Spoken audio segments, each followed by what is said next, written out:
پڑھنے کی کوشش کرتے ہیں. ہاں ہاں تو اس کے اوپر بھی ذرا نظر. جزاک اللہ. کہیں گے شیخ؟ اگر کوئی احرام پہننے کے بعد مسجد میں گیا تو تحت المسجد پڑھ سکتا ہے. تحت المسجد مسجد میں جانے کی وجہ سے. اور شیخ صاحب نے تقریر میں بتلایا کہ کس وقت احرام، اگر کسی فرض نماز کے بعد احرام کرے نیت کرے تو زیادہ بہتر ہے. اگر مدینہ میں گیا ہے تو مدینہ میں 2 رکعت پڑھ لے، اور اگر مسجد میں گیا آرام کرنے کے لیے، ٹہلنے کے لیے، تو تحت المسجد پڑھ سکتا ہے. کوئی ایسی بات نہیں. احرام کی نیت سے کوئی نماز نہیں ہے. اور ایک بات یہاں اور یاد رہے کہ بہت سارے لوگ چشمہ نہیں لگاتے حج میں، گھڑی نہیں پہنتے، ہے نا. تو چشمہ لگانا جائز ہے، گھڑی پہننا جائز ہے. اور ہمارے انڈیا میں تو ہے، اب اللہ جانے پاکستان میں بات ہے نہیں کہ عورتوں سے کنگن اور چوڑی بھی نکلوا دیتے ہیں کہ کہیں خون نہ نکل آئے. خون نکل آئے گا تو دم دینا پڑے گا. تو خون نکلا بھی اور دم خون بھی دے. تو عورتیں چوڑی پہن سکتی ہیں اور عورتیں کنگن پہن سکتی ہیں. اگر خون نکل آئے تو اس سے کوئی دم واجب نہیں ہوتا ہے. بس عورتیں بناؤ سنگار یا زیب و زینت کی چیزیں یا ایسی چیزیں نہ استعمال کریں جس کی آواز غیر محرم تک پہنچے یا جیسی خوشبو غیر محرم تک پہنچے. یہ بات. اور کوئی سوال حج کے تعلق سے؟ اسی کا سوال آیا ہے اس میں کہ گستاخ رسول کی سزا کیا ہے. گستاخ رسول کافر ہے اور اس کی سزا قتل ہے. اپنی گستاخی، اس سے گستاخی کے حساب سے حکم بدل جائے گا. ہو سکتا ہے وہ نیا نیا مسلم رہا ہو، نہ جانتا رہا ہو، تو اس کی سزا قتل نہیں رہے گی. تو حکم کے حساب سے اس کی سزا متعین کی جائے گی. اور اسی سوال میں کسی نے لکھا ہے اگر کوئی گستاخ رسول ہے تو ہم کیا کریں. دیکھیے کچھ چیزیں ہوتی ہیں جس کا نفاذ حکومتوں پر ہوتا ہے. جیسے مثال کے طور پر سعودی عرب میں اگر کوئی گستاخ رسول ہے، گالی دے رہا اللہ کے رسول کا یا کارٹون بنا رہا ہے، تو یہ حکومت کی ذمہ داری ہے کہ اس کے اوپر جو اسلامی طریقے کے حساب سے حد ہے وہ اس حد کو متعین کرے. ہم لوگ کی ذمہ داری نہیں بنے گی. لیکن عام طور پر گستاخ رسول کے ساتھ مسلمانوں کا کیا رویہ ہونا چاہیے؟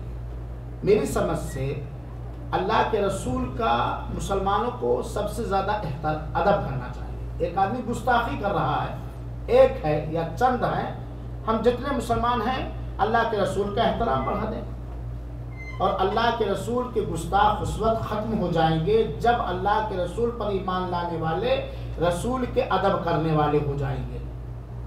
سب سے پہلی چیز کہ ایسے موقعوں پر، خاص طور پر جب رسول اللہ صلی اللہ علیہ وسلم کے خلاف فلمیں بنائی جا رہی ہوں یا وہی چوچو بنایا جا رہا ہو یا گالیاں دی جا رہی ہو یا کوئی رنگیلا رسول لکھ رہا ہو، ایسی صورت میں خاص ہمیشہ اور ایسی صورت میں خاص طور پر ہمارے علم کے حساب سے مسلمانوں کو چاہیے کہ اپنے نبی کا خاطر خواہ احترام اور ان کا ادب کریں. خاطر خواہ جتنا ہو سکتا ہے. جیسے صحابہ کرام سب کچھ برداشت کر لیتے تھے.